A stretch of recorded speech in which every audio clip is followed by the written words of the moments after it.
Bonjour, moi c'est Philippe Groes des Pays-Bas. Je vis sur le pôle d'air de Flevoland. Je fais pousser ici les innovateurs de H7PC. Nous le faisons pour les grandes frites. Nous sommes vraiment très contents, tout d'abord dû aux variétés précoces, en plus les gros tubercules et aussi la bonne production.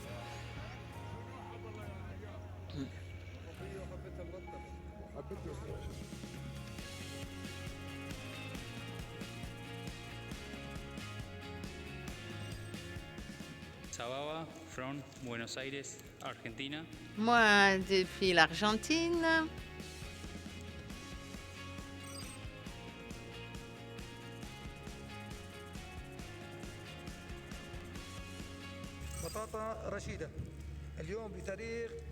Nous, on fait donc pousser les pommes de terre Rachida.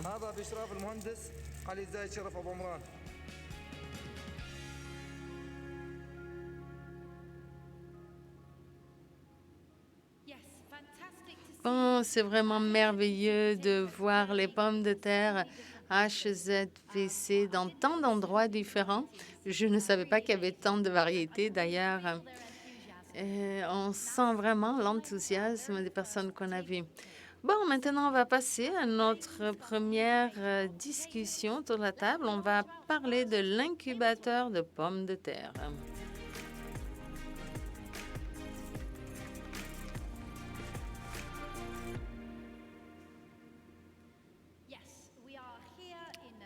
Oui, alors nous sommes ici, comme je l'ai déjà dit, à Metzlavir, un endroit avec une terre très fertile, du delta très fertile pour les pommes de terre de semences. Et depuis ici, aux Pays-Bas, on exporte des pommes de terre de semences depuis très, très longtemps. Alors, je suis curieuse de savoir les développements qui sont nécessaires à ce moment-là. Alors, on souhaite de nouveau, on souhaite la bienvenue à Peter Berghus, un cultivateur, et il est président d'un groupe de travail sur les pommes de terre de semences de LTO. Via Zoom, Jasper Speaker, il est conseiller business d'Agriterra, une ONG qui travaille sur le développement de la pomme de terre au Rwanda et aux autres pays de l'Afrique centrale. Et aussi Roman Cruz, qui est le président de la Journée mondiale de la pomme de terre, qui sera organisée de nouveau en 2022. Et ici à ma droite, Gerard Bax. Donc voilà, je suis en bonne compagnie ici, entourée d'experts de la pomme de terre. Alors, avant de commencer, encore une fois, n'hésitez pas à inscrire vos questions dans la boîte chat. Nous voulons lire vos questions, vos commentaires, mais tout d'abord, une question, une enquête pour tout le monde ici dans le studio et aussi à la maison. Et la question, c'est, alors, les pommes de terre de semences, elles doivent être cultivées localement. Alors, voilà, qu'est-ce qu'on en pense? A, oui, on y va. B, il faut le faciliter là où est possible. Romain, qu'est-ce que vous en pensez? Moi, je pense qu'il y a une option de cultiver ça au local lorsque tout est disponible et que les circonstances sont favorables. Mais de notre côté, ça dépend de votre marché. Si vous avez un marché uni comme l'Europe, c'est peut-être différent. Ça dépendra là de la stratégie du transport. Mais je pense que dans les deux cas, il y a des opportunités. Et vous, Jasper, qu'est-ce que vous en pensez?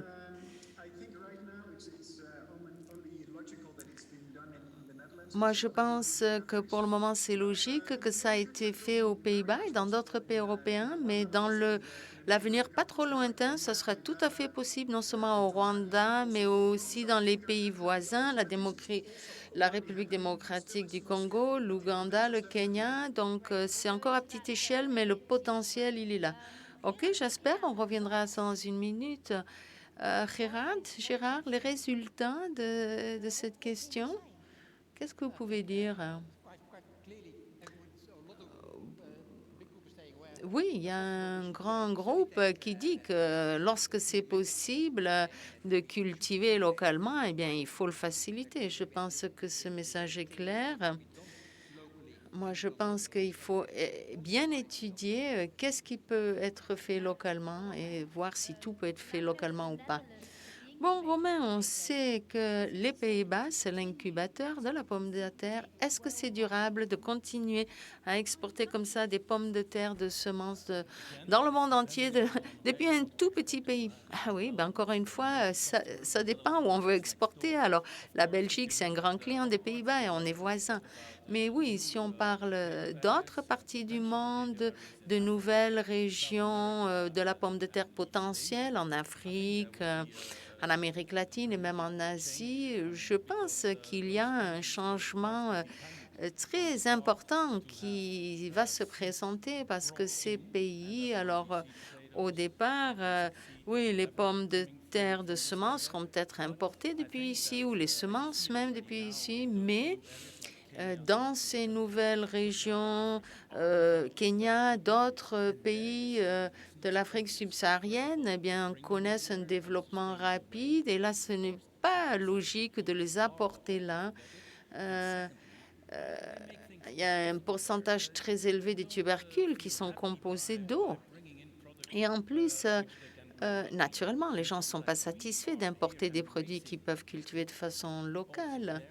Et donc, nous nous tournons vers le local en Europe et là-bas aussi, ils se tournent vers le local. Vous reconnaissez ces arguments, Jasper? Oui, absolument. Naturellement, chaque pays a sa propre histoire. Mais ici aussi, ils ont leur propre variété en Afrique dont ils sont fiers. Je sais qu'au Rwanda, il y a 2 variétés qui ont été approuvées récemment. Donc, c'est pas impossible, mais il faut toute une procédure pour les mettre sur la liste. Donc, je ne peux faire qu'encourager HZPC de continuer sur son chemin. Merci, Jasper. Depuis le Rwanda, on reviendra à vous bientôt, mais pour revenir ici aux Pays-Bas. Peter, vous êtes un cultivateur dans l'argile fertile néerlandaise. Vous représentez les intérêts de beaucoup de collègues. Où est-ce que vous êtes exactement? Moi, je cultive à Klosbuur, c'est au nord des Pays-Bas. Alors, pourquoi est-ce que les Pays-Bas, c'est le meilleur endroit pour les pommes de terre de semences? Eh bien, nous avons un delta. En fait, tout le pays est pratiquement un delta. Et donc, très fertile.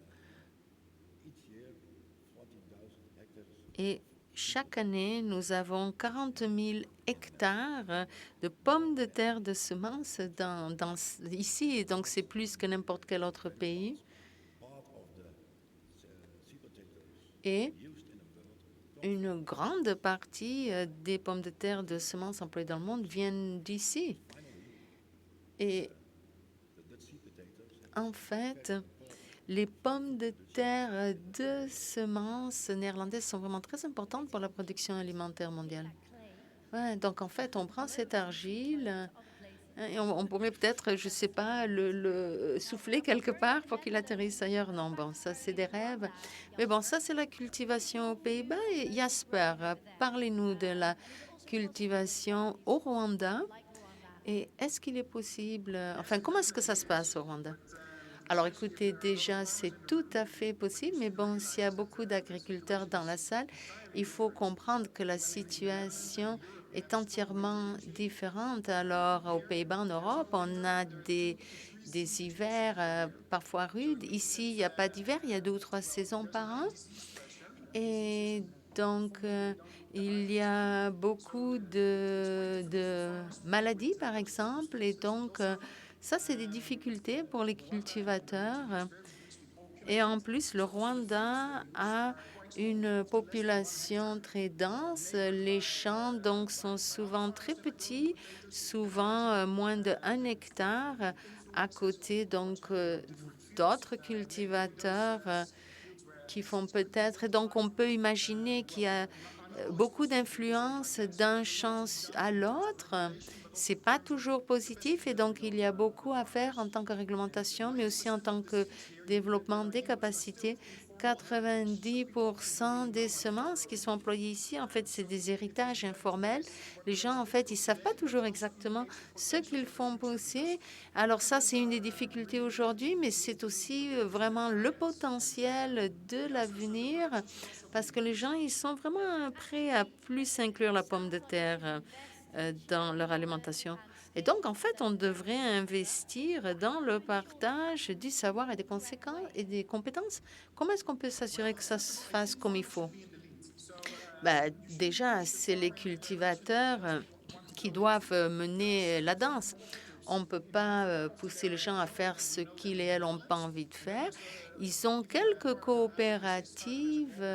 Ici, même HZPC, si j'ai bien compris, a commencé comme une coopérative. Alors, nos coopératives aux Pays-Bas, elles ont 100 ans. En Afrique, souvent, elles ont que 10 ans. Donc, il y a encore du chemin à faire pour ce qui est du travail ensemble, de l'agriculture en tant que business.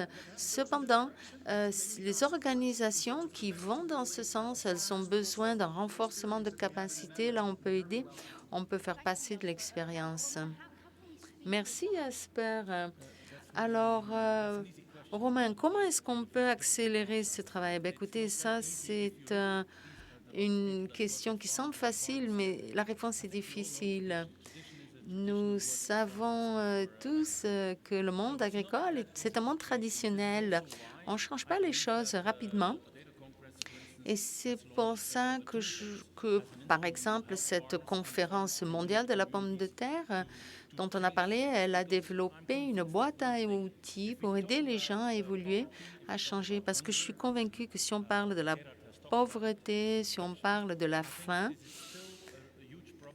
eh bien, ça demeure un problème très important pourrait peut-être même s'empirer parce que en ce moment, il y a des problèmes du côté du riz, les semences, les prix augmentent. Et puis, il faut être honnête que la pomme de terre, c'est quand même l'un des aliments les plus stables. Et donc, comment est-ce qu'on peut aider les gens donc à cultiver la pomme de terre, à la commercialiser? Là, il faut un effort commun. On m'a dit que c'est pas l'argent, c'est pas ça le problème. Elon Musk a dit hier qu'il avait 6 milliards de dollars disponibles pour résoudre la faim dans le monde. Bon, peut-être qu'il pourrait investir dans le domaine des pommes de terre de semences. Et c'est pas tellement pour envoyer à droite à gauche des pommes de terre de semences, c'est plutôt pour partager le savoir, les connaissances. Alors, Gérard, quand on écoute nos experts et ce sujet, alors l'avenir dans 10 ans, ça va se présenter comment, à votre avis? Est-ce qu'il va y avoir plus de culture locale ailleurs aussi? Oui, si on veut cultiver des pommes de terre, il faut donc que la cultivation elle pourra plus facilement être locale que vraiment aussi le développement des semences. Alors, peut-être qu'on peut commencer avec le produit de base des Pays-Bas, les semences, et que après, petit à petit, ça se répand ailleurs, et comme ça, on peut contribuer à la production alimentaire mondiale. Donc, les partenariats, c'est très important. Tout à fait. Il ne s'agit pas juste de déplacer les pommes de terre d'un endroit à un autre. C'est un produit vulnérable. Il faut savoir après le travailler.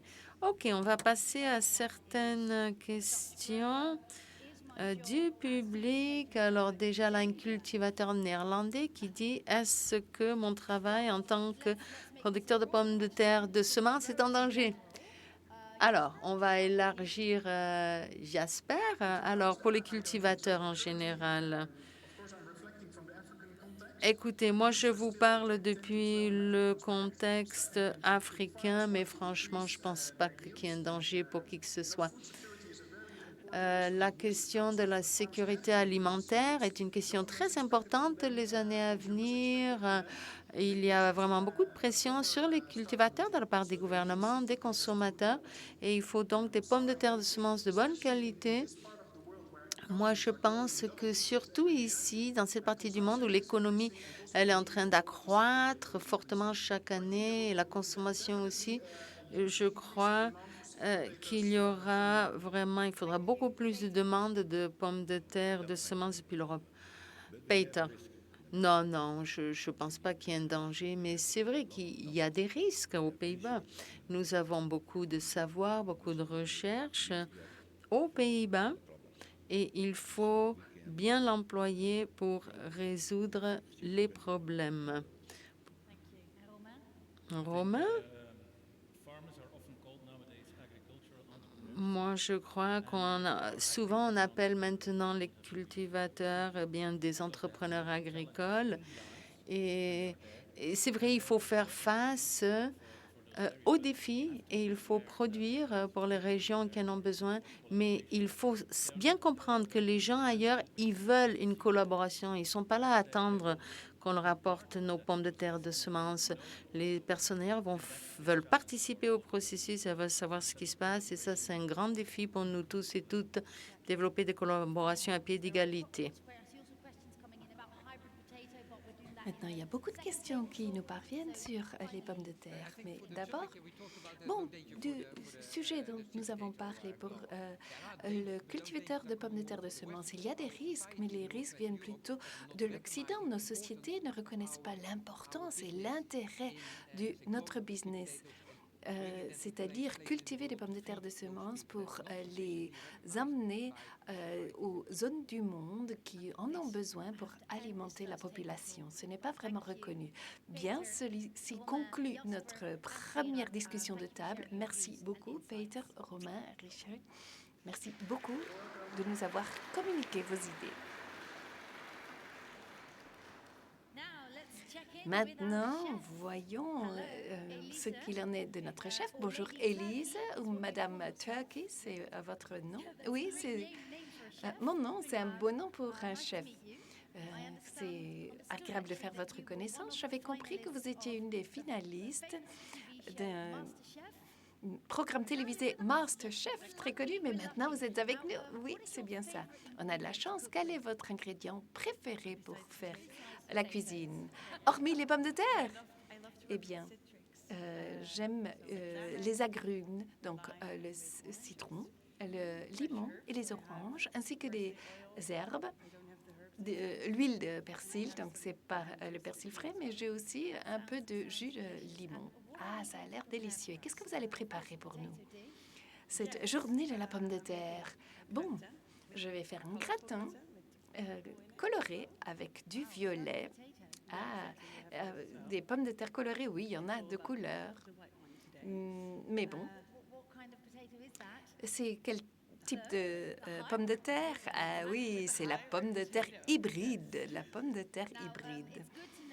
Bon, il faut savoir qu'on va parler des pommes de terre hybrides lors de la deuxième discussion de tour de table. Mais avant cela, il y a quelques autres éléments sur l'ordre du jour. Donc, Élise, merci. On va revenir vers vous un peu plus tard. Bon, comme vous le savez, nous sommes actuellement à la station de recherche de la HZPC. C'est là où la magie se fait, là où la HZPC essaye de faire une différence dans le monde en créant des variétés qui peuvent être cultivées n'importe où et sous toutes circonstances. Et je suis certaine que vous voudriez bien savoir de quoi a l'air cette station. Et Robert va vous amener pour faire une visite guidée. Après, Michiel Tenduis, directeur marketing de HZPC, va vous présenter 3 nouvelles variétés. Faisons un tour maintenant.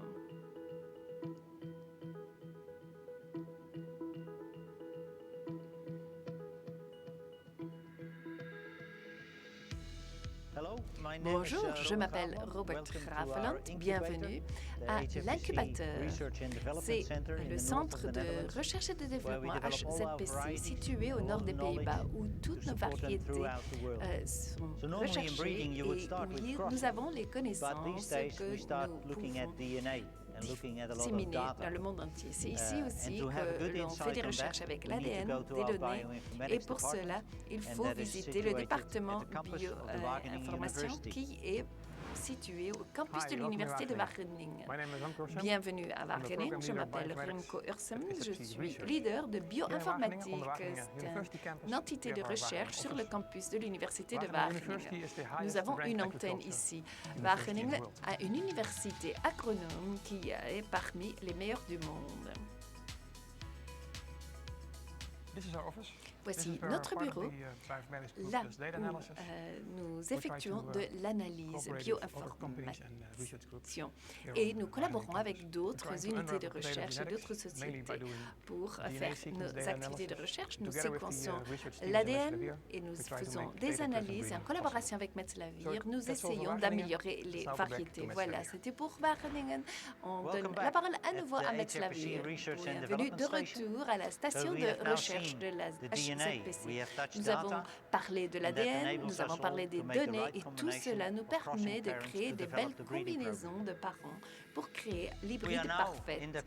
Maintenant, nous sommes dans la serre de croisement où nous essayons d'empiler tous les souris de nos clients producteurs en essayant d'accumuler les bonnes caractéristiques pour créer les variétés qui pourront affronter toutes les circonstances à l'avenir. Vous voyez des plantules qui proviennent de graines issues des croisements. Nous isolons l'ADN et sur l'ADN, on pourra sélectionner les éléments qui accumulent les résistances qui nous permettront de créer des variétés résistantes et donc on pourra saturer le volume de sélectionnement et ensuite on pourra agrandir l'échelle pour satisfaire aux demandes de nos clients et des cultivateurs.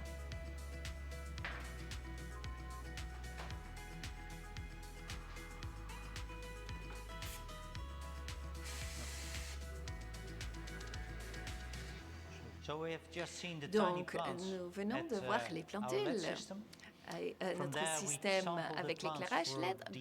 Là, nous prenons des échantillons pour vérifier l'ADN et avec des marqueurs génétiques, nous voyons si toutes les plantes ont les gènes de résistance nous permettant de créer des variétés résistantes. Et ensuite, on pourra créer un volume hautement saturé pour pouvoir donc offrir des variétés durables et résistantes pour tous les marchés que nous desservons. Une fois que nous aurons créé cette variété comme candidat que nous offrirons à nos clients et les marchés, on essaye de les multiplier en c'est des matériaux de plantation pour commencer à créer des mini-tubercules et les mini-tubercules seront multipliés par les cultivateurs de pommes de terre de semences qui seront alors utilisés pour la production de pommes de terre de consommation. Donc voilà les éléments dont nous avons besoin pour créer des variétés haut de gamme. Ici, nous avons l'équipement pour analyser tous les éléments biochimiques et établir des connexions avec les pommes de terre de semences, leurs caractéristiques. Donc, voici un aperçu de notre travail recherche-développement. Ici, nous travaillons pour assurer l'alimentation du monde entier de façon durable. Et sur ce, merci et au revoir.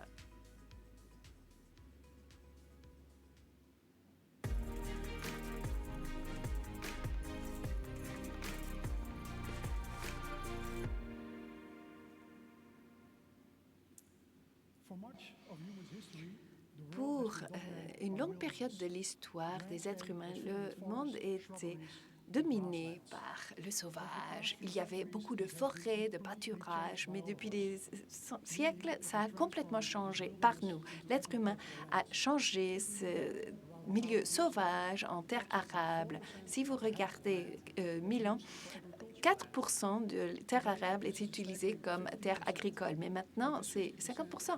Mais ces 50% font partie d'un puzzle mondial que nous voyons comme groupe. Et comment maintenant alimenter la population mondiale, mais de façon saine? Ceci exige une révolution agricole. Nous devons créer cela conjointement Donc, la révolution agricole se caractérise par l'exportation et l'expansion.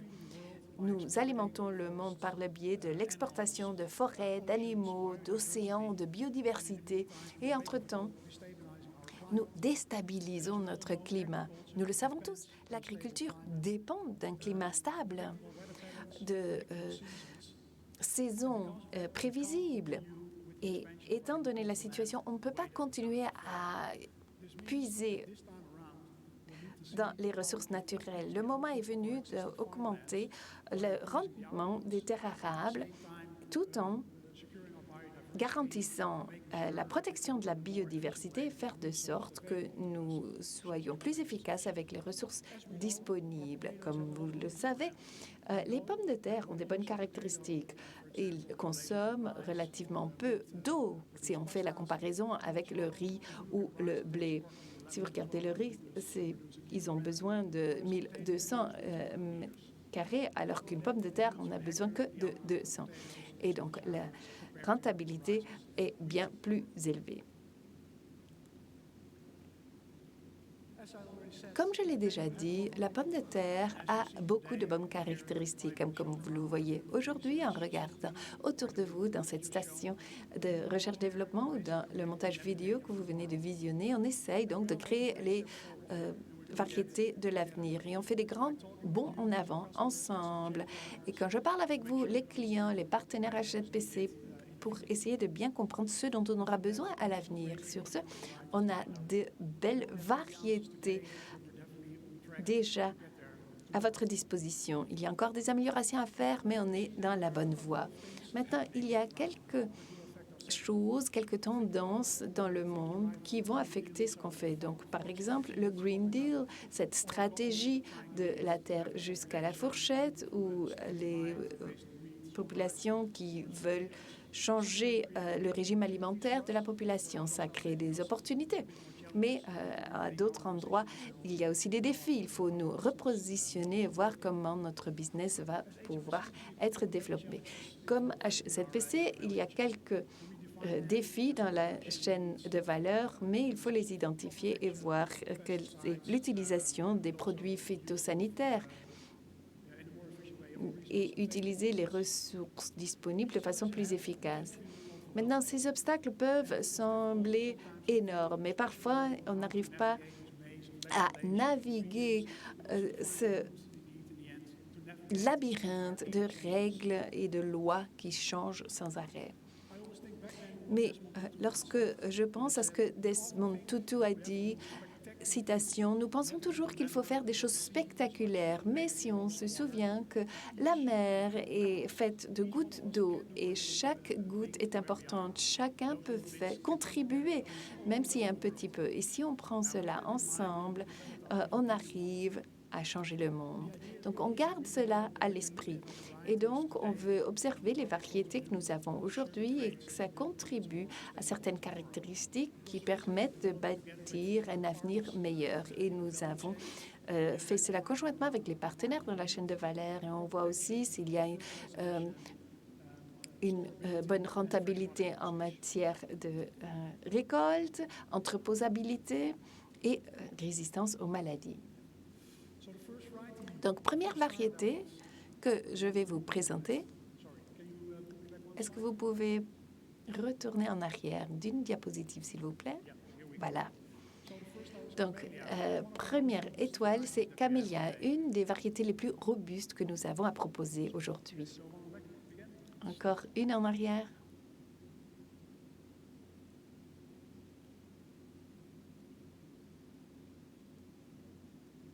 Il y a un souci technique. Je vais continuer à parler, tout simplement. Camellia est donc la variété la plus robuste que nous avons à proposer. Voilà, on est reparti avec la présentation. Et cela coïncide bien avec toute la filière et ça utilise les nutriments disponibles de façon très, très efficace. Et avec le changement climatique auquel nous nous voyons confrontés et les carences en eau, il faut avoir des variétés dans notre portefeuille qui peuvent gérer, maîtriser et pousser tout de même malgré ces circonstances difficiles. le calibre des tubercules est moyen à grand. Il y a une belle texture ferme. Camellia est une variété qui est fort appréciée par les consommateurs qui ont l'habitude de préparer de la purée de pommes de terre, par exemple, ou des pommes de terre à la poêle. Maintenant, on a donc une pomme de terre que l'on peut écouler dans le monde entier. Prochaine variété que je voulais vous présenter, c'est la variété appelée Cayman. C'est une variété aussi très robuste qui peut pousser dans des circonstances difficiles. Il y a beaucoup de régions dans le monde qui ont ce genre de circonstances. Les tubercules sont assez grands et la forme est bien ovale, la texture est très ferme et on peut la positionner dans le secteur de marché de frites aussi. On aime bien les frites dans beaucoup de marchés. Donc, c'est un bon produit qu'on peut faire à partir de cette pomme de terre.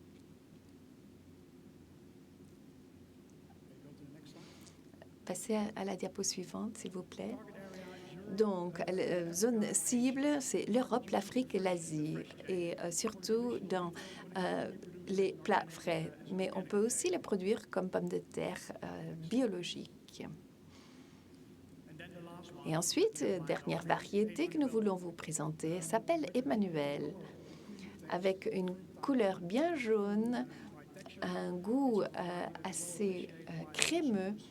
C'est une variété fort appréciée qui utilise les fertilisants disponibles de façon très efficace, mais c'est aussi une pomme de terre facilement entreposable sur une longue période de temps sans appliquer de CIPC ou d'autres produits phytosanitaires sur le terrain. Et donc, c'est très bon pour l'Union européenne où il faut 0 résidu sur les tubercules et on a donc des produits à offrir aux consommateurs.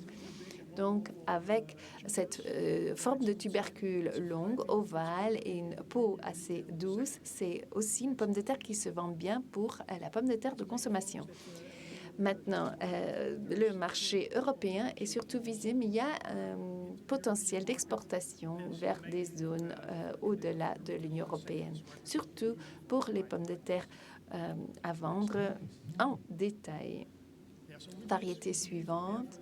Maintenant, avec cela, nous pensons que nous avons un bon portefeuille de variétés qui peuvent préparer le progrès pour affronter le monde de l'avenir. Donc, petit à petit, on arrive à s'approcher de notre objectif d'avoir un monde durable et des variétés vertes. Donc, je vous demande de consulter notre site Web. Vous pouvez voir le modèle que nous avons créé et voir comment certaines variétés s'alignent avec la vision du monde vert, de plus en plus vert demain. Et je vous invite à participer aux sessions de travail en groupe avec Joost Langeda qui nous permet de voir de plus près les pommes de terre que nous avons dans notre portefeuille.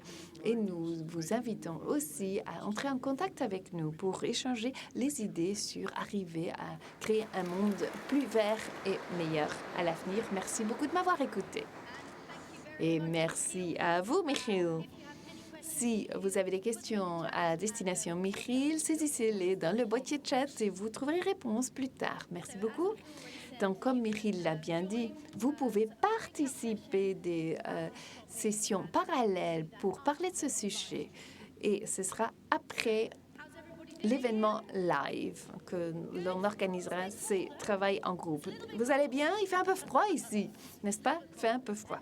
Mais bon, j'espère que tout le monde va bien et que tout le monde apprécie cet événement aussi à distance. Mais qui l'eût cru qu'on vendrait des pommes de terre à l'avenir? Nous allons en apprendre davantage sur les pommes de terre hybrides, sur la discussion autour de la table qui suivra.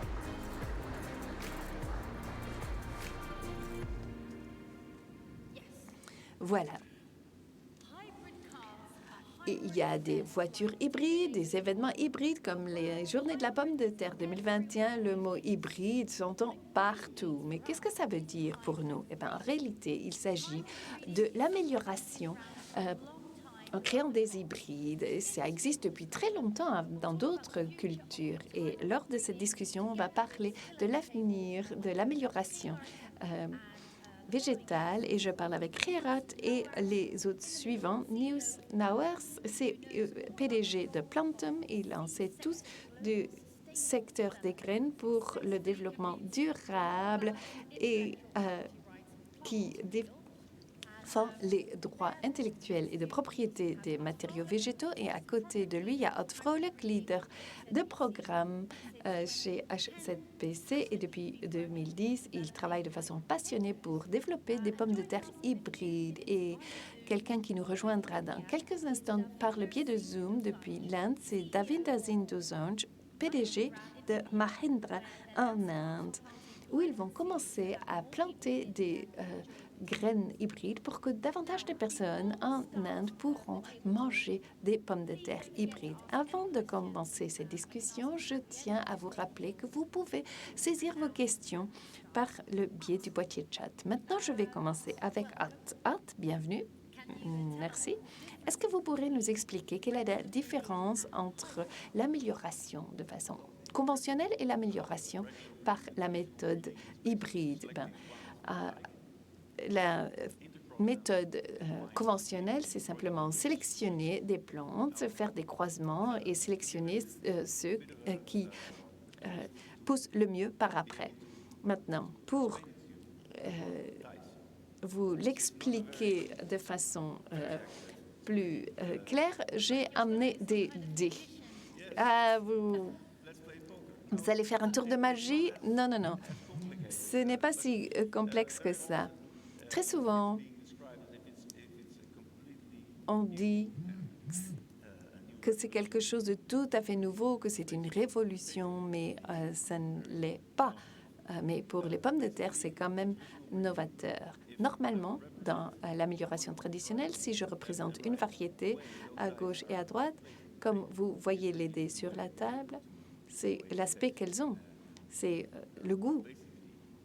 Et si je voulais faire un croisement entre ces deux variétés, je vais voir s'il y a des choses qui vont bien ensemble. Et si je les mets ensemble, pour n'en faire qu'une plante, je peux chercher les caractéristiques qui me plaisent, mais chaque année, il y a différentes caractéristiques que l'on souhaite avoir. Donc oui, on change notre division de recherche-développement en une société qui s'oriente surtout sur les big data. Les données sont importantes. Beaucoup de caractéristiques sont gérées par des gènes. On ne sait pas où c'est localisé dans l'ADN. Mais quand on fait l'amélioration par le biais de ce système hybride, on regarde plus les lignées parentales. Imaginez que les dés de la plupart des lignées parentales ont tous le même numéro. Et donc, si la combinaison parfaite serait un 6 avec un 5, et un parent a toutes les faces des dés qui sont sur 6 et l'autre, toutes les faces de dés ont 5. Et ensuite, vous pourrez prévoir les résultats finaux. Ça, c'est le grand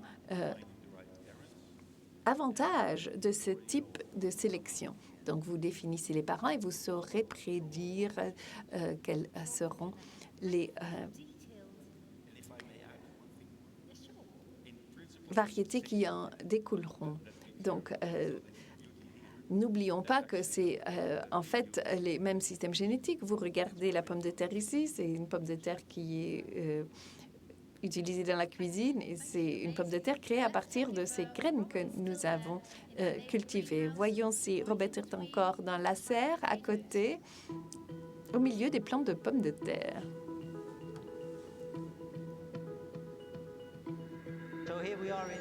Donc voilà, nous nous trouvons dans la serre d'amélioration de pommes de terre, un nouveau système où on essaye de multiplier les plantes par le biais des graines plutôt que de cloner des tubercules. Et ça nous permet de les expédier vers le monde entier, avoir un accès rapide au marché. C'est un système qui nous permet d'adapter les variétés assez rapidement avec des nouvelles caractéristiques que l'on demande au niveau des différents marchés.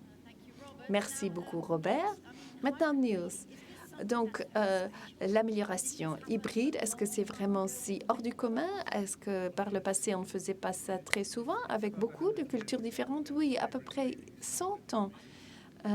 Ça a commencé dans le maïs, et le maïs est une culture qui a fait la pollinisation croisée et sont donc un produit très varié. Et le truc pour utiliser cette méthode hybride, c'est pour avoir une culture plus homogène. On veut quelque chose d'uniforme. Autre facteur qui entre en jeu, c'est si on fait une bonne combinaison avec les phases de D, on a une belle vigueur des plants hybrides. Donc, il y a des façons physiologiques que l'on peut utiliser pour augmenter le potentiel des variétés améliorées. Après cela, évidemment, les betteraves, les tomates, les choux sont tous multipliés et créés des nouvelles variétés par des systèmes hybrides. Maintenant, on veut une graine qui est la même pour toutes. Et donc, ça permet de le faire plus rapidement. Et une amélioration rapide veut dire que l'on peut desservir les besoins des producteurs agricoles plus rapidement parce que les besoins changent, aussi bien les besoins des producteurs agricoles que ce que demande l'industrie. Et pour la pomme de terre, c'est particulièrement important, cet aspect.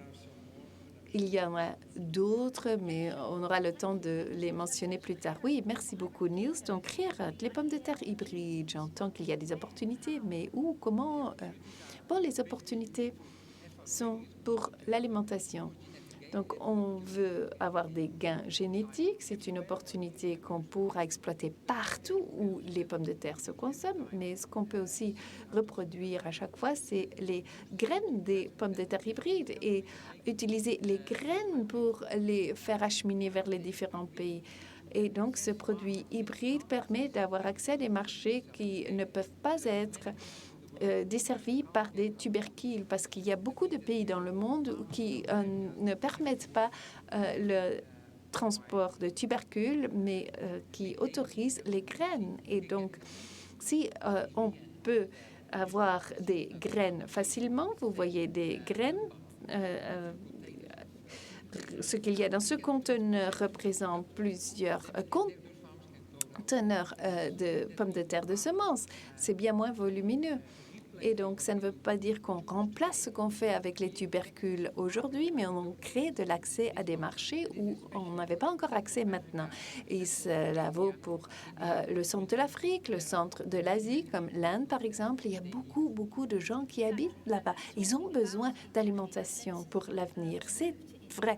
Passons maintenant la parole à l'Inde. L'Inde, le pays producteur de pommes de terre, deuxième position au niveau mondial. Bonjour Davinda en Inde. Comment allez-vous? Je vais très bien, merci. Bien.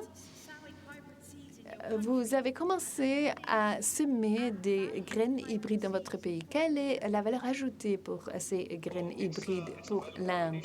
Bon, c'est un complément. Bienvenue à la production des pommes de terre en Inde. Ça permet de faire face à de gros défis auxquels nous nous voyons confrontés en Inde. Donc, les graines sont déplacées de plus de 1000 kilomètres dans des températures ambiantes pendant 3 ou 4 jours, ce qui crée des problèmes de qualité pendant le transit. Le coût de transport représente 30 à 40 % du coût de la pomme de terre dans la main des clients, et c'est très élevé. Deuxième défi, c'est 98% des pommes de terre consommées en Inde ne sont pas certifiées, et donc ça compromet la productivité. Donc, les pommes de terre hybrides permettront d'améliorer la qualité de façon significative.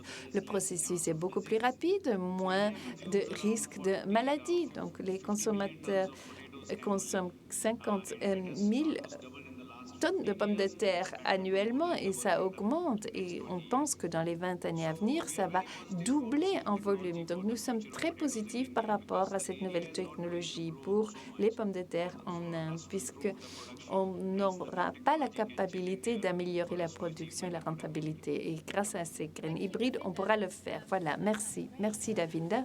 C'est une bonne nouvelle. Ça l'est. Ils sont tout à fait prêts. Ben oui. Ils attendent le produit. Effectivement. Donc, si vous prenez toutes les réponses qui ont été données, que pouvez-vous dire pour les pommes de terre hybrides? Quel est votre rêve hybride pour l'avenir? Bon, pour l'avenir, on veut créer une variété de pommes de terre, améliorer les pommes de terre de façon relativement rapide pour les remplacer toutes les quelques années avec des variétés meilleures, à plus haut rendement, de meilleure qualité, plus durables, pour améliorer la production alimentaire dans le monde, surtout en Afrique et en Asie, là où la population augmente le plus rapidement. Oui. Et par conséquent, il y aura moins de faim dans le monde. Merci. Regardons le sondage maintenant. La question du sondage est l'avenir est hybride, n'est-ce pas? Et donc, vous pouvez sélectionner comme réponse absolument quelques hésitations ou uniquement une voiture hybride. Pour moi, s'il vous plaît. Donc, les gens saisissent leur réponse. Alors, je prends le temps pour demander aux membres du panel, est-ce que l'avenir est vraiment hybride, à votre avis, David? Oui, oui, pour nous, je crois que c'est certainement le cas, puisque tout le monde parle de tous ces avantages. Et comme je l'ai déjà dit, pour notre niveau de productivité actuellement de 22-23 tonnes par hectare, si on veut arriver à 40 tonnes par hectare, je crois que les graines hybrides peuvent nous aider beaucoup. D'accord.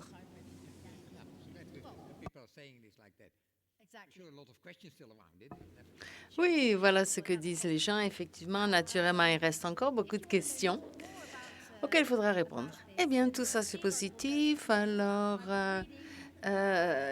Gérard va vous parler plus de reproduction hybride dans une session parallèle et on va aussi parler des petits agriculteurs en Asie et en Afrique. Alors maintenant, est-ce qu'on va passer aux questions du public? Alors là, ça dit cultivateur néerlandais. Alors là, on se demande, est-ce que la reproduction hybride est une menace pour la culture des pommes de terre de semences? Bon, je pense que je peux rebondir sur l'histoire de Gérard. On veut surtout toucher un marché qui n'est pas disponible en ce moment. Alors, pour prendre l'Afrique subsaharienne, par exemple, c'est 48 pays. Et la recherche a montré que plus de 50% de la croissance démographique mondiale aura lieu dans ces pays d'ici 2050. Donc, on n'a pas à avoir un débat sur entre les traditions, les variétés traditionnelles, les variétés hybrides. On peut tout simplement regarder ce nouveau marché. Et vous, qu'est-ce que vous en pensez? Oui. Même si on emploie les pommes de terre hybrides en Europe, il faudra toujours quand même les pommes de terre de semences, les mini-tubercules, etc. Donc, je ne pense pas qu'il y ait de menace ni pour personne. Et là, je vois une autre question. Quels sont les bénéfices pour ceux qui vont employer les variétés TPS au lieu des variétés traditionnelles? Bon, mais ça dépendra beaucoup de la qualité des agriculteurs.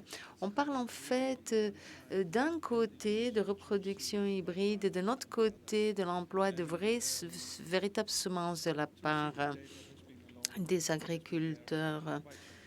Et cela fait maintenant 20, 30, 40 ans qu'on a ces semences véritables. Et beaucoup d'agriculteurs ont du mal à traiter ces tout petits plants. Donc, les agriculteurs qui ont l'habitude de mettre des tubercules dans le sol. Donc, peut-être qu'il faudra des agriculteurs différents ou peut-être qu'il faudra que certains agriculteurs fournissent des petits plants. Donc là, c'est vraiment un changement de système. Alors que dans la reproduction hybride, c'est bon. Enfin non, ça aussi c'est compliqué, mais disons que on devient plus malin au niveau de la reproduction, de la sélection.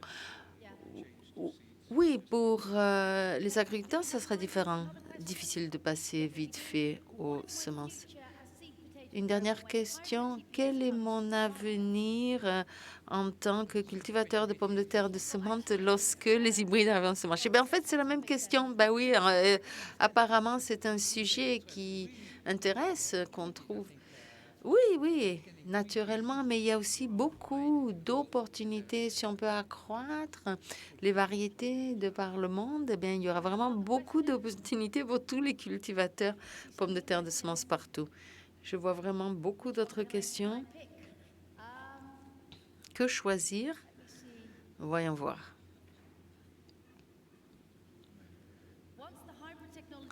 Une fois que la technologie hybride sera disponible, comment est-ce qu'on va contrôler les marchés dans lesquels elle sera employée? Ah, oui. Une fois qu'on a la variété, eh bien, c'est exactement la même question qu'on a aujourd'hui avec une variété. L'hybride, c'est juste une méthode de reproduction, de sélection, et puis en fin de compte, les producteurs et les consommateurs, en fait, ils vont pas remarquer en fin de course la différence entre une pomme de terre hybride ou une classique. La pomme de terre qu'on est en train de cuisiner ici, elle aura exactement le même goût. Les gens, ils pensent que ça va être quelque chose de magique, différent, mais non, c'est pas le cas. Bon, allez, vu l'horaire, on doit en finir là. Malheureusement, David, vous ne pourrez pas goûter ce qu'on est en train de cuisiner ici. Mais en tout cas, merci à tout le monde de s'être joint à nous. Merci.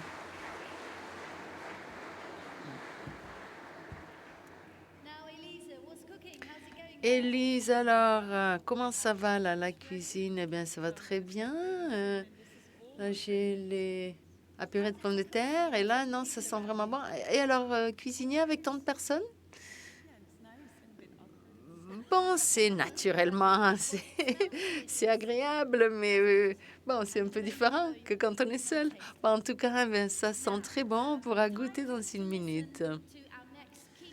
Bon, alors maintenant, on passe à Martin Kropf qui va nous parler du rôle de la pomme de terre dans le défi actuel et futur, le défi donc d'alimenter la population, de nourrir la population du monde.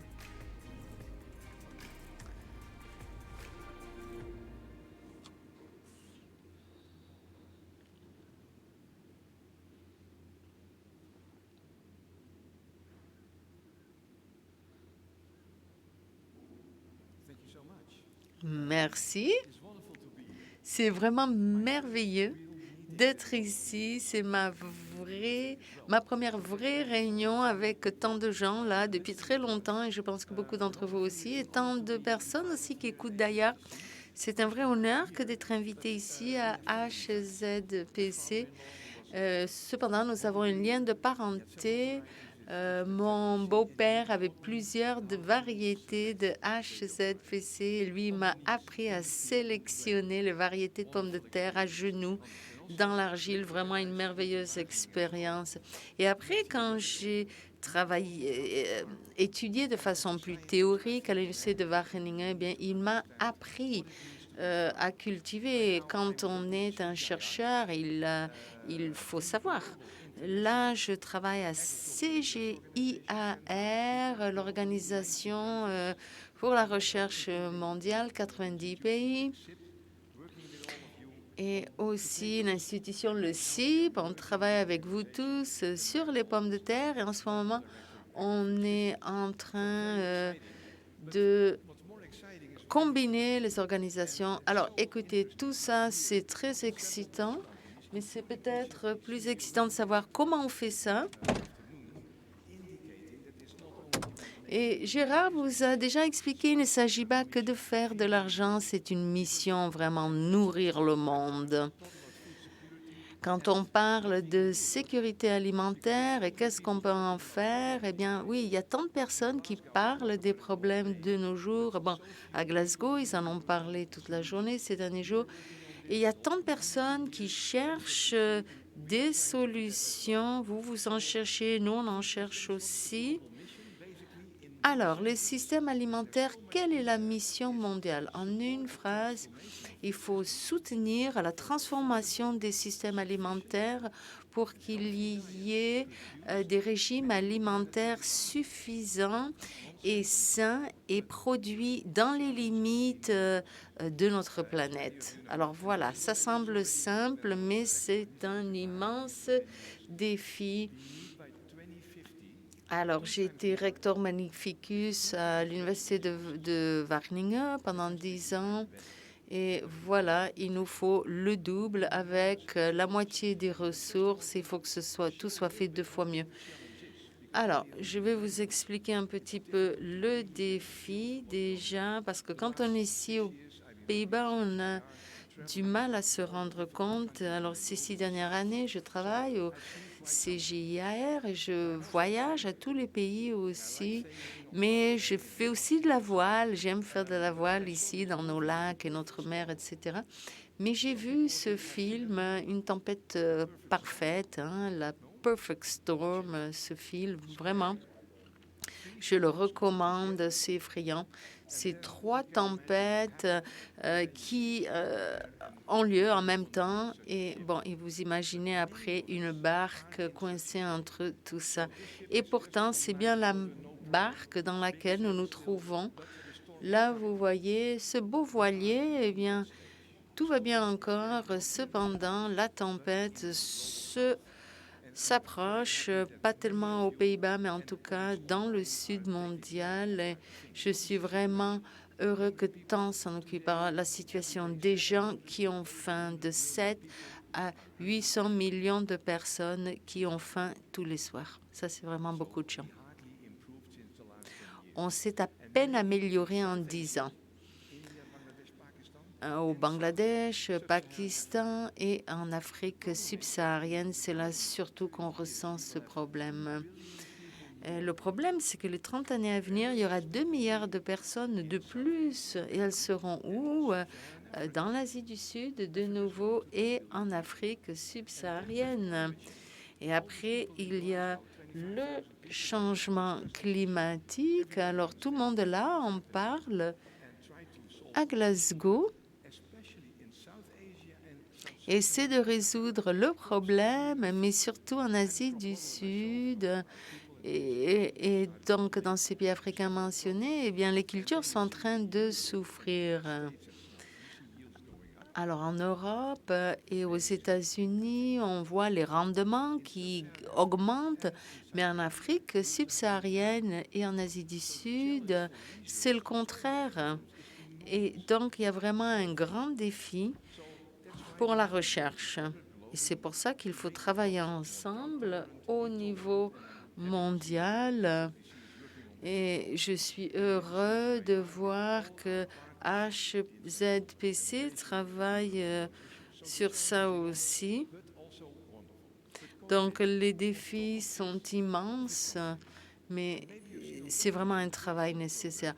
Alors après, on ajoute à tout ça la COVID. Alors, le programme alimentaire mondial reçoit 9 milliards de dollars par an pour nourrir des centaines de millions de personnes en Afrique. Et la COVID, elle a vraiment reculé tous les efforts retardés de nombreuses années.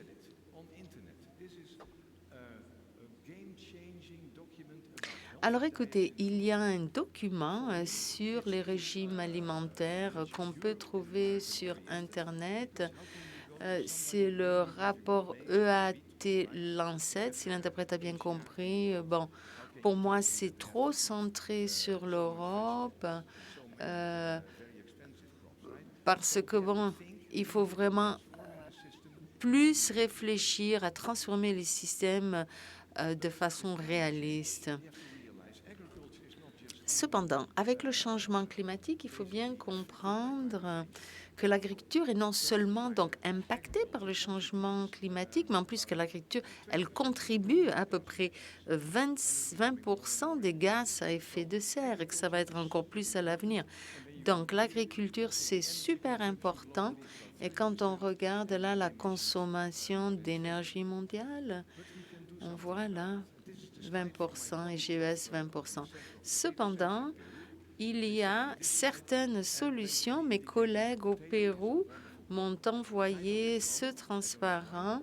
Alors, je ne sais pas pourquoi la pomme de terre, le titre a disparu, mais cela dit que donc la pomme de terre est vraiment une des cultures la plus prometteuse au monde parce qu'il y a des cycles donc de culture courts, 380 millions de tonnes produits chaque année, la troisième culture mondiale. Alors bon, ça dépend. En termes de valeur, oui, mais pas en termes de quantité ou d'énergie produite. Donc, il y a beaucoup de différentes façons de calculer toutes ces choses.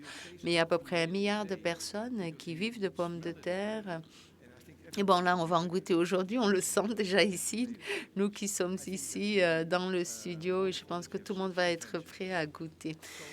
C'est merveilleux d'avoir ces nouveaux développements. Alors voilà, si on regarde le monde, là, on voit les zones de culture, la distribution des pommes de terre. Et là, vous pourrez peut-être voir ça plus tard, peut-être sur Internet. Là, on voit le riz, le maïs, les patates douces, une autre culture très importante, les graines de soja, les pommes de terre. Alors là, dans différentes régions. Cependant, la valeur est plus ou moins la même. Et donc, les pommes de terre, c'est très important en tant que valeur. Alors, où sont les grandes priorités? On voit dans les plaines de l'Indus et du Gange, mais aussi les pommes de terre en Afrique. Il y a du travail à faire. Il faut trouver des solutions. Alors, comment on va s'y prendre? Il faut des approches basées sur les preuves. Il faut faire ça ensemble.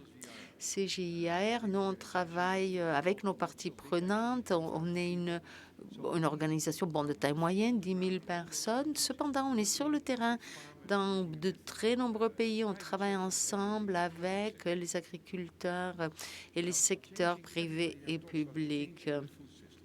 Tout le monde parle de transformation du système alimentaire. Il y a eu un sommet des Nations Unies il y a 15 jours. Tout le monde parle du besoin de changer le système alimentaire. Mais beaucoup de personnes ne se rendent pas compte de la complexité de ce système. Vous savez, parce que vous êtes impliqués là-dedans. Bon, ça commence avec le consommateur. Après, il faut sélection, reproduction basée sur la demande. Après, on a un système de semences. Comment est-ce qu'on fait en sorte que les agriculteurs aient accès aux semences, surtout dans des pays comme l'Inde et l'Afrique? Après, bon, la gestion des cultures, etc. Après, tous les processus post-récolte et après le marché. Alors moi, ce que je veux dire, c'est qu'il faut des innovations, mais il faut dans tout le système. Si c'est juste une nouvelle innovation, une nouvelle variété, ça va pas. Juste une question de gestion qui est améliorée. Alors, sans bonne gouvernance, on va pas y arriver non plus. Quand on va en Afrique et qu'on dit il faut faire ci et ça, mais souvent les agriculteurs ils n'ont pas d'argent, donc il faut aussi résoudre le volet financier. Et je sais que l'HZBC est aussi en train de s'engager en Afrique. Et je sais que en Asie du Sud aussi il y a de nombreux problèmes auxquels il faut répondre. Nous, on a des personnes qui travaillent sur les innovations génétiques, d'autres sur transformation du système. Bref, c'est un grand défi, tout ça. Nous, on est en train de complètement refondre notre organisation. On passe de 12 centres à 3 grandes unités scientifiques avec des initiatives sur l'agronomie, sur la reproduction, les systèmes de semences, mais aussi des initiatives qui sont intégrées au niveau régional. Ça, c'est entièrement nouveau. On a commencé ça au mois de janvier dans les grandes régions du monde où on rassemble donc des meilleures semences, une meilleure gestion des cultures et aussi du bétail et aussi une meilleure gouvernance, des meilleures politiques. C'est un grand défi tout ça, mais on s'y attaque et j'espère que HZPC et d'autres partenaires sont prêts à travailler ensemble avec nous parce que la pomme de terre sera une culture importante dans ce système.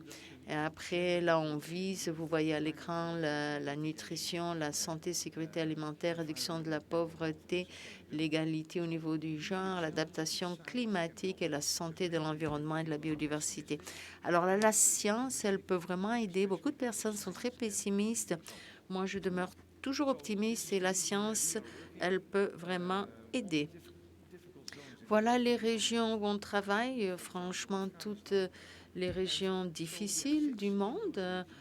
Par exemple, aussi l'Afghanistan, on a donc là 6 initiatives intégrées au niveau régional, donc transformation de système, système agroalimentaire résilient, innovation génétique. Nous aurons des exemples de tout ça très bientôt, dès le mois de janvier. Alors, comment est-ce qu'on fait pour la reproduction, la sélection? On se concentre sur de meilleurs rendements, résistance à la sécheresse et aux autres éléments de stress, les maladies, la biofortification, etc. Certains d'entre vous connaissent ça très bien. Là, vous voyez des clones non adaptés et là, des clones adaptés pour des traits spécifiques. Tout ceci est testé au niveau mondial par cette institution du CIP. Là, vous voyez un clone qui résiste à la sécheresse. Moi, je me suis demandé, est-ce que vous pouvez faire une variété de pommes de terre qui résiste à la sécheresse? Apparemment, oui. Est-ce qu'on la comprend entièrement? Non. C'est compliqué. Mais cependant, il est important quand même de travailler ces questions. Là, vous voyez un projet joint entre CIP et HZPC, un merveilleux projet au Vietnam qui offre aux agriculteurs des variétés adaptées au climat tropical. Le monde dans lequel nous vivons vraiment nous met au défi. Une chose qui n'est pas un grand problème aux Pays-Bas, mais dans d'autres régions, oui, c'est la mécanisation. Dans les tropiques, en Afrique, il y a très peu de mécanisation. Et introduire là même des petits tracteurs dans le système, ça va tout changer. Je ne vais pas vous expliquer si vous aviez tout à faire à la main, quelle serait votre situation. Et donc la mécanisation, c'est vraiment une chose qui va apporter un grand changement. Beaucoup de personnes pensent que l'agriculture de précision, elle se fait qu'en Europe. Ce n'est pas vrai. Il y a beaucoup de petits agriculteurs, même dans de nombreux pays très loin de chez nous, qui avec des projets, des villages, etc. Avec, vous voyez, ce petit équipement qui coûte $1000 et c'est pour que tous les agriculteurs sachent s'ils doivent ou non ajouter de l'azote. Bon, dernier exemple. Nous avons là beaucoup d'exemples donc de ce nouveau système où on ne travaille pas du tout le sol. Alors, grand potentiel d'introduire la pomme de terre dans les pays, les plaines où il y a maintenant beaucoup de riz.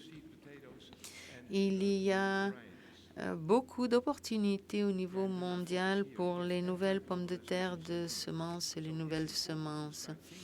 Alors, il ne faut pas oublier non plus ces importants sentiments anti-mondialisation. Et c'est pour ça qu'il faut absolument réfléchir. Et sur la base de toutes les politiques qui se passent, il faut pouvoir produire au niveau local. On en a parlé dans les présentations antérieures. Si on peut produire les pommes de terre de semences dans la région, c'est mieux évidemment. Alors maintenant, un monde sans fin. il faut déjà investir dans l'agroalimentaire, la recherche et le développement. Il faut transformer les petites exploitations et il faut faire en sorte que les femmes soient plus responsabilités.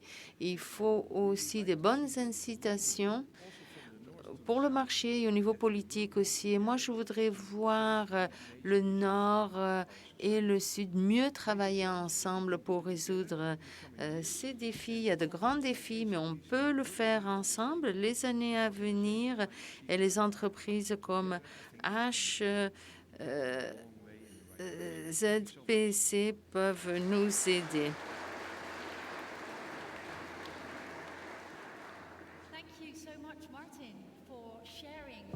Merci beaucoup, Martin, de nous avoir communiqué ces défis et ces opportunités en un. C'est incroyable et complexe. Pardon? Bon, je dis toujours à mes employés, quand on voit des défis ou des problèmes, il faut aussi proposer des solutions. C'est essentiel, effectivement. Beaucoup de questions nous ont été soumises. On n'a pas le temps de les répondre toutes, mais on va vous les remettre et elles trouveront réponse. Vous les recevrez plus tard. Donc, merci d'avoir envoyé des questions pour que Martine les réponde. Une question qu'on va avoir maintenant. Bonjour Martine, que conseillerez-vous à l'HZPC pour développer des variétés et accélérer la mise en disposition sur le marché? Bon, le système hybride accélère la procédure de sélection. Lorsque mon père, qui était aussi cultivateur de pommes de terre, il fallait 40 ans avant de créer une nouvelle variété. On n'a plus le temps, il faut accélérer le processus. Il y a d'autres questions, des opportunités juridiques. Il y a donc des cultivateurs aux Pays-Bas. On peut bâtir sur les expériences des autres. Et moi, je ne suis pas en faveur du brevetage des gènes. Je veux plutôt l'approche des droits des sélectionneurs de pommes de terre. On a un problème au niveau mondial. Il faut pouvoir s'appuyer sur les épaules les uns des autres. Merci beaucoup, Martine. Merci.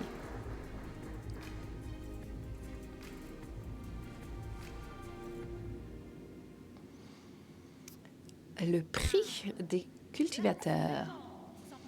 Passons maintenant à quelque chose de spécial et très unique. Est-ce qu'on me voit en direct? Équipe technique, je n'étais pas sûre si tout le monde pouvait me voir, mais tout se passe comme sur des roulettes. Nous allons annoncer maintenant qui a gagné la coupe de HZPC. C'est la première fois qu'elle est décernée. Et on a une connexion en direct avec la France, avec Lilian Escalon, directeur de HZPC Europe, qui nous attend avec le gagnant. Bonjour. Oui, bonjour. Est-ce que vous m'entendez? Comment allez-vous? On va bien? Et vous-même? Ça va bien? Et l'ambiance, elle est comment chez vous en France?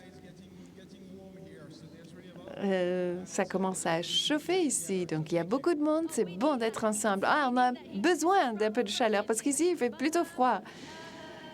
Mais bon, Lilian, pourquoi est-ce que vous allez donner ce prix du cultivateur? Bon, comme vous le savez bien, on veut vous permettre de vous développer, c'est-à-dire essayer de renforcer l'attention donnée aux cultivateurs de pommes de terre de semaine et ceux qui ont des pratiques les plus novatrices. On veut les encourager à continuer dans ce travail. Nous avons une mission commune pour essayer de continuer à nous développer. C'est une très belle initiative. Maintenant, je crois qu'il est debout à côté de vous. Qui est le gagnant? Oui, c'est vrai. Il est à l'image. Donc, ici, je prends la coupe. Le gagnant, c'est Grégory Jean. Il est vraiment pionnier de tout développement technique et je voudrais qu'il parle aux experts, puisqu'il est parmi les quelques personnes qui ont un appareil de calibrage des graines. Il essaye d'améliorer la qualité. Il essaye de développer des nouvelles techniques en termes de séparation sur le terrain pour réduire la pression des virus sans utiliser des produits phytosanitaires. Il essaye d'améliorer la qualité. Il veut garantir la disponibilité des graines pour d'autres cultivateurs et il veut avoir le meilleur produit possible. Et il essaye aussi d'envisager l'avenir pour mieux gérer l'utilisation de l'eau et essayer de fertiliser en combinaison avec l'irrigation. Donc voilà, c'est un grand plaisir de pouvoir remettre ce prix à Grégory. Voilà, Grégory, félicitations. On vous applaudit d'ici aussi.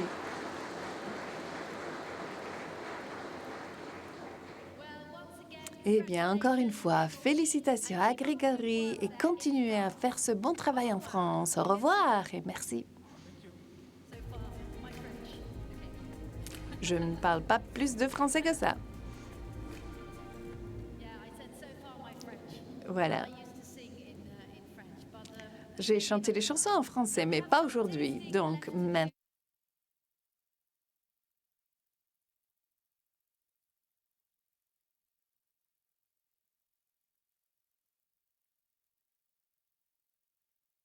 Quelle était ton expérience dans préparer des plats avec des pommes de terre hybrides? Y a-t-il une différence? Non, c'est comme des pommes de terre normales. C'est tout à fait pareil.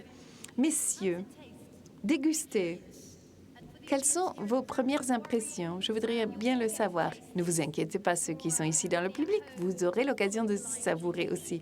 Pour ceux qui sont à distance, peut-être qu'Élise vous a inspiré à commencer à préparer avec des pommes de terre hybrides. Et vous pourrez vous gâter avec des plats savoureux de pommes de terre. Et donc, Art, le goût est comment? Excellent. Je suis très heureux d'avoir pu savourer cela. C'est excellent.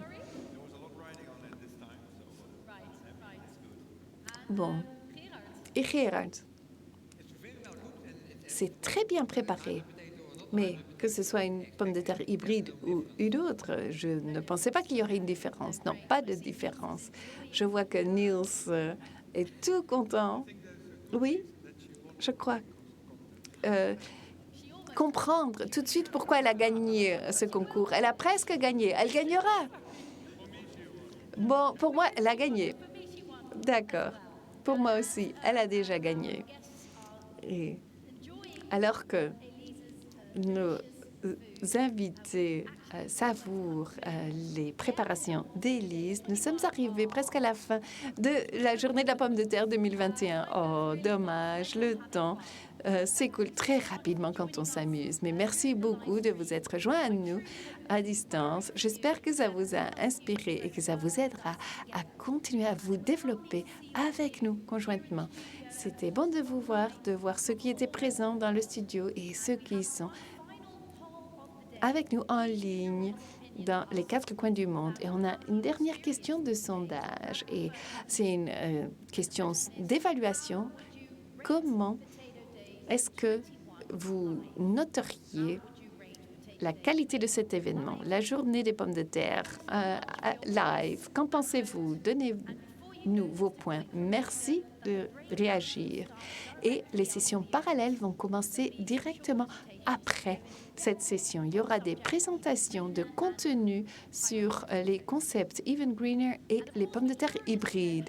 Et on voudrait bien savoir ce que vous pensez d'aujourd'hui pour nous donner un retour d'information nous permettant d'améliorer la qualité des événements pour que ça satisfasse à vos besoins. Et vous allez recevoir un questionnaire dans votre boîte à lettres électronique. Et veuillez avoir l'aimabilité de répondre à ce questionnaire. Ça nous aidera grandement.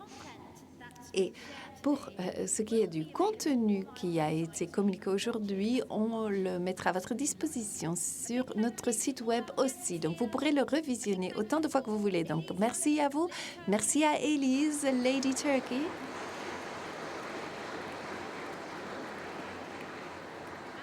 Et Je voudrais aussi remercier la H7PC, l'équipe technique qui a rendu cet événement possible, et vous, merci à vous, à vous, à vous, à vous. Sans vous, on n'aurait jamais pu organiser cet événement. Merci à tous et à toutes qui nous ont rejoints dans les 4 coins du monde, et j'espère vous revoir l'année prochaine. Au revoir pour maintenant.